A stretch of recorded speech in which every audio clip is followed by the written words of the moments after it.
Lalu apa salahmu? Suami macam apa kamu? Psikiater itu menatap Trevin dengan tatapan tajam. Istrimu yang sedang hamil baru saja dioperasi. Dia lemah, rapuh, dan membutuhkan dukungan. Tapi kau malah mengatakan di depannya bahwa anaknya akan dibesarkan oleh orang lain. Wajah Trevin mengeras mendengar kata-kata itu. Aku sangat marah saat itu. Aku tidak berpikir sama sekali. Aku tidak tahu semuanya akan menjadi seperti ini. Suaranya terdengar lemah, penuh penyesalan. Dokter yang berdiri di dekat mereka terdiam. Informasi baru itu membuatnya sulit berkata-kata. Trevin bukan orang sembarangan. Ketika masih lajang, ia terpilih sebagai bujangan paling memenuhi syarat di platform internasional yang mencakup lebih dari 65 negara. Banyak wanita yang berusaha mendekatinya, tapi mereka tidak pernah tahu betapa berbahayanya jatuh ke dalam perangkapnya. Dokter menghela napas. Lupakan saja, tidak ada gunanya berdebat sekarang. Kondisi Kalila saat ini sangat buruk. Sangat mungkin bahwa kata-katamu telah menyebabkan kerusakan besar padanya. Psikiater menarik napas dalam-dalam sebelum berkata, pasien saat ini tidak dapat berkomunikasi dengan orang lain secara normal. Satu-satunya cara adalah dengan mencoba hipnosis. Apakah Anda setuju? Trevin ragu sejenak, lalu mengangguk. Selama itu bisa membuat Kalila membaik, dia rela melakukan apa saja. Setelah pertemuan itu, Trevin langsung menuju bangsal Kalila. Namun di depan pintu kamar, ia melihat sekelompok orang, beberapa pasien dan anggota keluarga mereka berkumpul dengan ekspresi tidak senang. Dione juga berdiri di sana, wajahnya lebih dingin dari biasanya. Trevin mempercepat langkahnya, merasa ada yang tidak beres. Seorang wanita setengah baya berbicara dengan nada tajam, dia menangis dan membuat kegaduhan tadi malam. Bagaimana kami bisa beristirahat? Saya pikir dia sakit jiwa. Anda harus segera memindahkannya dari sini. Jika pintunya tidak ditutup dengan benar, sesuatu yang buruk bisa terjadi. Benar, bagaimana jika dia menyakiti seseorang? Sahut yang lain, ternyata mereka ingin Kalila dipindahkan. Trevin merasakan amarahnya memuncak. Diam, serunya, suaranya menggema di lorong rumah sakit. Orang-orang itu langsung terdiam. Wajah Trevin yang muram dan auranya yang mengintimidasi membuat mereka gentar. Mereka tidak tahu siapa dia, tapi mereka tidak berani menantangnya. Kalau kalian tidak nyaman, kalian yang pindah, kata Trevin dengan dingin. Rumah sakit ini berada di bawah naungan keluarga Hun. Jika dia menginginkan seseorang pergi, itu bisa terjadi dalam hitungan menit. Menyadari posisi mereka, orang-orang itu akhirnya mundur dengan ketakutan. Dione yang menyaksikan kejadian itu hanya mendesah pelan. Mereka memang kasar, tapi mereka tidak sepenuhnya salah. Tempat ini tidak baik untuk kesehatan mental Kalila.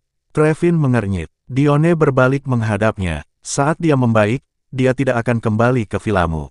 Itu juga bukan tempat yang baik untuk pemulihannya. Terlalu banyak kenangan buruk di sana. Apa maksudmu? Trevin menatapnya tajam. Dione tersenyum dingin. Kalau ayahmu melihat tatapanmu seperti itu, kau mungkin akan dikirim ke Antartika untuk memelihara pinguin, sindirnya. Trevin mengusap hidungnya dengan canggung dan menundukkan kepala, sedikit merasa bersalah.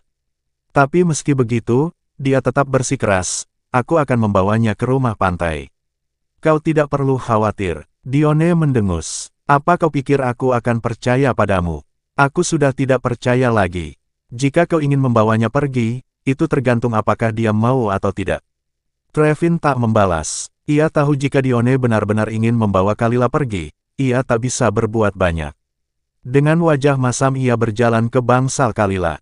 Di dalam kamar, seorang perawat tengah menyuapi Kalila bubur. Wajah Kalila tanpa ekspresi, hanya mengunyah pelan tanpa minat. Trevin mendekati tempat tidur dengan langkah ringan, takut membuatnya ketakutan. Melihat bubur di tangan perawat ia bertanya, apa isinya? Bubur seafood, jawab perawat. Wajah Trevin berubah. Ia segera mengambil mangkuk dari tangan perawat. Dia tidak suka makanan laut, apapun jenisnya. Aku akan memesan makanan lain untuknya, katanya tegas. Perawat itu tampak terkejut lalu mengingatkannya, dia harus menghindari beberapa jenis makanan saat ini. Dokter sudah memberikan daftar makanan yang boleh dan tidak boleh dikonsumsi. Trevin melirik daftar yang tertempel di meja, lalu segera memesan makanan yang sesuai. Begitu makanan datang, ia memastikan suhunya sebelum menyuapkannya ke mulut Kalila. Kalila menundukkan kepala dan membuka mulutnya, menerima suapan tanpa berkata apa-apa, seolah-olah dia tak peduli dengan apa yang terjadi di sekitarnya. Dione yang mengamati dari dekat akhirnya berkata, sudah cukup. Dia belum bisa makan terlalu banyak. Trevin mengangguk, memperhatikan berapa banyak yang bisa Kalila makan dalam satu kali makan. Psikiater terus datang setiap hari untuk memeriksanya. Beberapa hari kemudian, untuk pertama kalinya Kalila tersenyum. Itu hanya senyum kecil, tapi itu sudah merupakan kemajuan besar. Dia juga berhenti berteriak di malam hari, meskipun masih sering mengalami mimpi buruk. Setelah kondisinya sedikit membaik, psikiater mulai melakukan hipnosis. Setiap pertanyaan yang diajukan, Kalila menjawab dengan tenang. Namun ada kalanya dia berbicara dengan suara tenang di awal, lalu tiba-tiba menangis. Luka-luka yang selama ini terpendam mulai terbuka, memperlihatkan betapa dalamnya penderitaannya. Psikiater bertanya dengan lembut, ceritakan tentang masalah antara kamu dan Trevin. Begitu nama itu disebut, tubuh Kalila gemetar dan wajahnya menjadi pucat. Psikiater segera menenangkannya, hanya ada kita berdua di sini. Tidak ada yang akan mendengar. Jangan khawatir. Jaminan itu membuat Kalila sedikit lebih rileks. Perlahan dengan suara gemetar, dia mulai bercerita tentang 16 tahun terakhir hidupnya bersama Trevin, tentang harapannya, kekecewaannya, dan luka-lukanya. Psikiater mendengarkan dengan hati yang bergetar. Setelah beberapa saat hening, ia akhirnya bertanya, mengapa kamu begitu terobsesi mencintainya? Kamu bisa memilih mencintai orang lain dan mungkin kamu akan lebih bahagia. Kalila menggelengkan kepalanya, air mata mengalir di pipinya. Dengan suara pelan ia bergumam, dia berjanji akan melindungiku seumur hidupnya. Dikatakan bahwa jatuh cinta pada seseorang berarti memberi orang itu kesempatan untuk menyakiti Anda. Kalila seolah menanti secercah harapan di tengah keputusasaan, dan Trevin adalah cahaya di hatinya. Namun betapa ironisnya, cahaya itu begitu panas hingga membakar habis seluruh harapannya, meninggalkan luka yang dalam di hatinya. Bagi Kalila kecil, Trevin adalah penyelamatnya. Namun dari harapan yang begitu besar, kini yang tersisa hanya kekecewaan. Ia bahkan berharap dirinya tidak pernah bertemu dengan Trevin. Sesi hipnosis kali ini berlangsung lama. Saat psikiater keluar, ia mendapati Trevin duduk di kursi di luar ruangan menunggu dengan gelisah. Trevin segera bangkit dan berjalan mendekat. Bagaimana keadaannya? Apakah dia mengatakan sesuatu yang baru? Tanyanya penuh harap. Psikiater itu menatapnya tajam sebelum menghela napas. Keadaannya saat ini tidak ada hubungannya dengan orang lain. Baginya, kamu jauh lebih penting daripada siapapun, bahkan dirinya sendiri. Trevin terkejut. Lebih penting daripada hidupnya sendiri. Bagaimana mungkin? Bukankah Kalila sangat membencinya? Psikiater itu melanjutkan, menurutnya, Anda adalah penyelamatnya. Anda pernah berjanji untuk melindunginya seumur hidup, tetapi Anda mengecewakannya berulang kali. Semua yang terjadi di antara kalian telah menghancurkannya. Trevin mengerutkan kening. Bagaimana bisa seperti itu? Psikiater menatapnya dalam lalu bertanya, Tuan Hun, apakah Anda masih ingat pertemuan pertama Anda dengan Nona Wayne? Trevin berpikir sejenak. Ayahku yang membawanya pulang dan memperkenalkannya padaku. Aku memberinya permen haus saat itu. Psikiater tampak terkejut karena cerita Kalila sangat berbeda. Nona Wayne mengatakan bahwa Anda menyelamatkannya dalam kecelakaan mobil. Trevin terbelalak. Aku menyelamatkannya. Bagaimana mungkin? Saat tragedi menimpa keluarga Wayne, ia dan Dione sedang berada di luar negeri. Tidak mungkin ia bisa menyelamatkan Kalila. Psikiater tampak bingung. Apakah Anda mungkin lupa detailnya karena sudah terlalu lama? Trevin langsung membantah, saat itu aku berada di luar negeri, dan baru mengetahui insiden itu setelah kembali. Aku tidak mungkin salah. Psikiater akhirnya menyadari sesuatu. Kemungkinan besar Nona Wayne mengingatnya dengan salah. Ia keliru mengira bahwa Anda adalah orang yang menyelamatkannya. Wajah Trevin menggelap. Jadi selama ini, Kalila telah mencintai orang lain. Batinnya, jantungnya terasa remuk. Jika ingatannya benar, maka satu-satunya kemungkinan lain adalah Kalila salah mengenali penyelamatnya dan menganggapnya sebagai orang lain. Artinya seluruh rasa cinta, kasih sayang, dan perhatian yang Kalila berikan padanya selama ini bukanlah untuknya, melainkan untuk seseorang yang telah ia anggap sebagai pahlawan masa kecilnya. Trevin mengepalkan tangannya erat-erat. Ia mencoba menenangkan diri, tetapi rasa sakit psikologis yang menyiksanya begitu nyata. Selama ini ia selalu merasa hidupnya penuh keberuntungan. Lahir di keluarga terpandang, dianugerahi wajah tampan, kekayaan, dan kekuasaan. Ia selalu menjadi pusat perhatian dan kekaguman banyak orang. Namun kini ia menyadari bahwa satu-satunya cinta yang paling ia inginkan, ternyata bukan untuknya. Semua yang ia nikmati selama ini adalah milik orang lain. Trevin menarik napas dalam-dalam, mencoba meredakan gelombang emosi yang menghantamnya. Aku tidak ingin dia tahu tentang ini, katanya dengan suara rendah, tatapannya tajam menusuk ke arah Psikiater. Kau pasti tahu apa yang harus dan tidak boleh kau katakan. Ancaman terselubung itu membuat Psikiater bergidik. Ia segera mengangguk. Dia mengungkapkan semua ini saat dalam kondisi hipnosis, jadi dia tidak akan mengingatnya setelah sadar. Trevin mengangguk puas. Kapan dia akan sembuh? Tanyanya. Psikiater itu menghela napas. Saya akan melakukan yang terbaik. Kondisi fisiknya sudah membaik, tetapi luka batinnya jauh lebih dalam. Pemulihannya butuh waktu. Setelah Psikiater pergi, Trevin kembali ke bangsal. Ia tetap berada di sisi Kalila seperti biasa, tetapi kini pikirannya dipenuhi oleh kata-kata tadi. Kalila, menurutmu aku ini siapa? Batinnya, ia ingin menanyakannya langsung, ingin mengklarifikasi segalanya. Namun ia tidak berani, ia takut bahwa jika ia bertanya, Kalila akan mengingat segalanya dan menyadari bahwa pria yang ia cintai selama ini bukanlah dirinya. Dengan lembut Trevin menyibakkan rambut Kalila ke belakang telinganya. Tangannya terulur membelai wajahnya dengan hati-hati. Jika sejak awal kau sudah salah mengenalinya, gumamnya pelan, maka biarlah tetap seperti itu selamanya. Aku tidak peduli siapa dia. Yang penting kau tetap berada di sisiku. Sementara itu, Dione selalu menanyakan perkembangan Kalila kepada Psikiater setiap hari. Setelah beberapa waktu, ia mulai merasa bahwa Kalila menyembunyikan sesuatu. Tak ingin menekan Kalila lebih jauh, Dione pun memutuskan untuk bertanya langsung kepada Trevin. Ketika Dione tiba di bangsal dan melihat Trevin tidak ada, ia duduk di samping Kalila dan mencoba mengajaknya berbicara. Sebagian besar waktu, Dione yang lebih banyak berbicara, sementara Kalila hanya diam dan mendengarkan. Kalila, aku tahu kau tidak bisa memaafkan Trevin dengan mudah. Dia memang telah melakukan banyak kesalahan padamu, tetapi dia mencintaimu.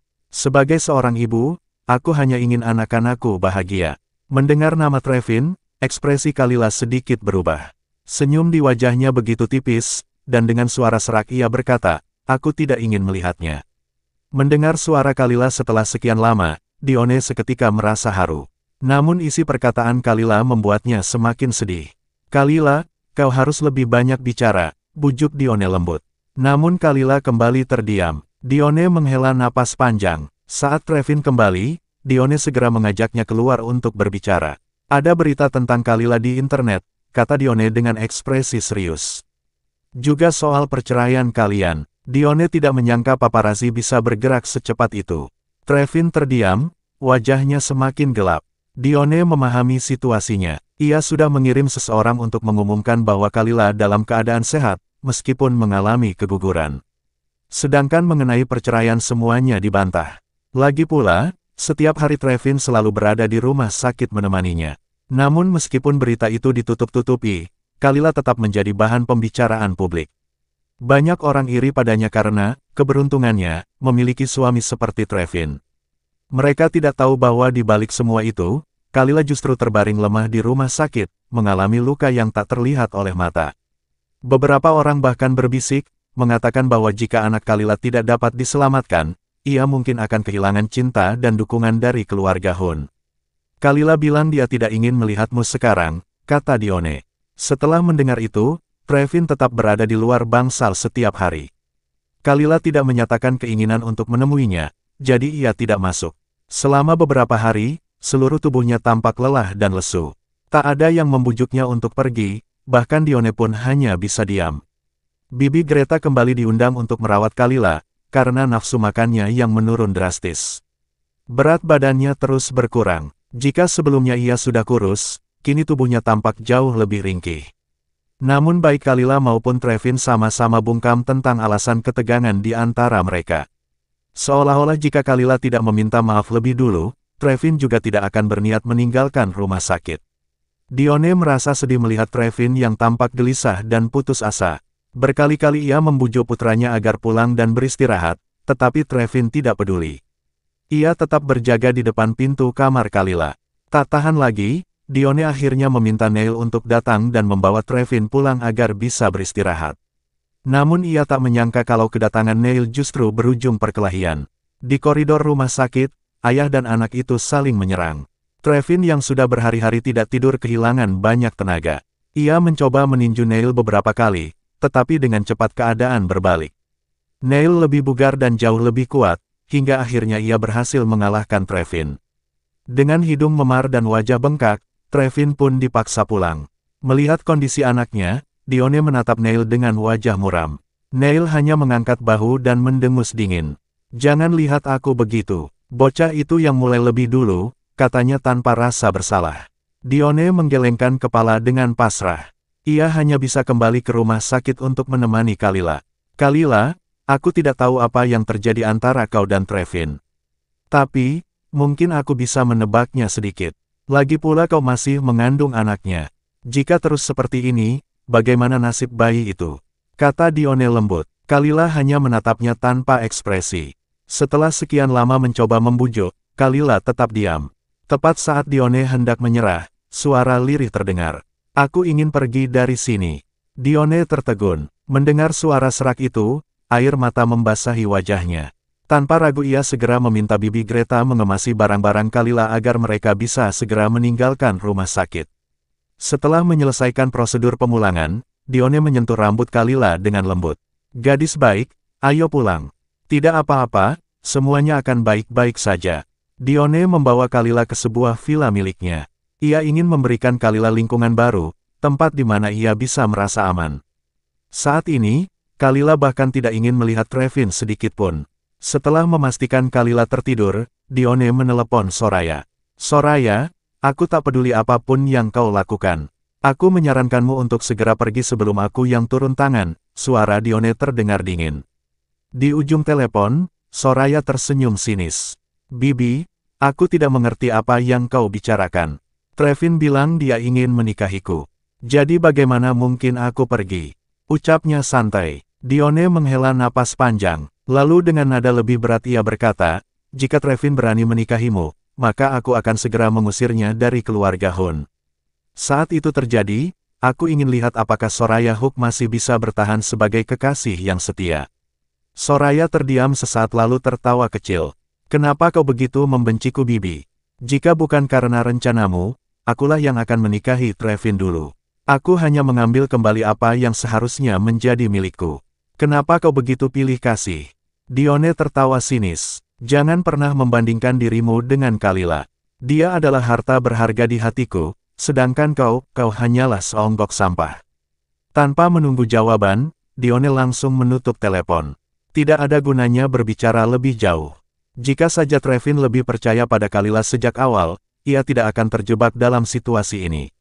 Dione tahu bahwa ada sesuatu yang telah dilakukan Trevin pada Kalila, sesuatu yang cukup buruk hingga menghancurkan kepercayaan di antara mereka.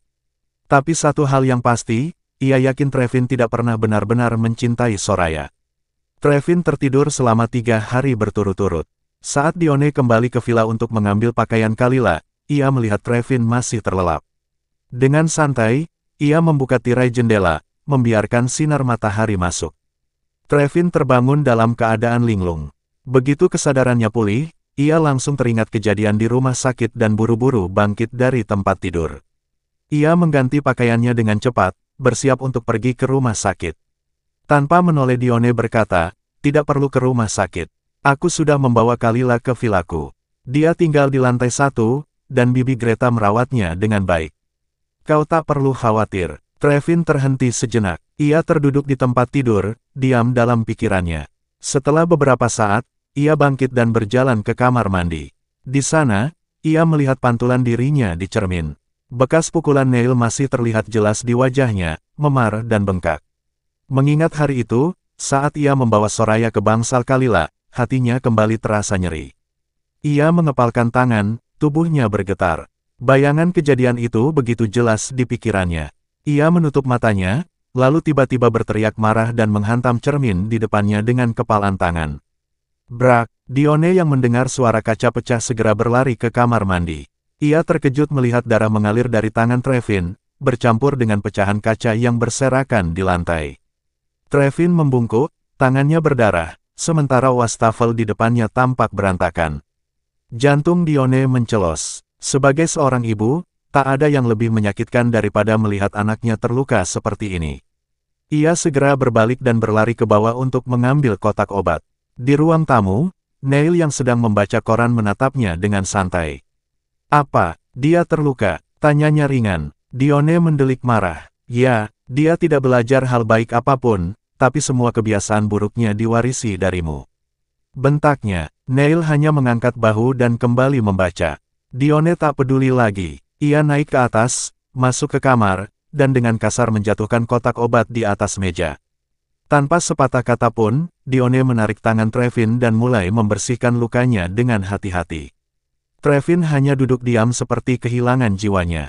Ia tampak seperti boneka, kosong tak bernyawa. Dione menghela napas, membelai rambut anaknya. "Semuanya akan berlalu," katanya lembut.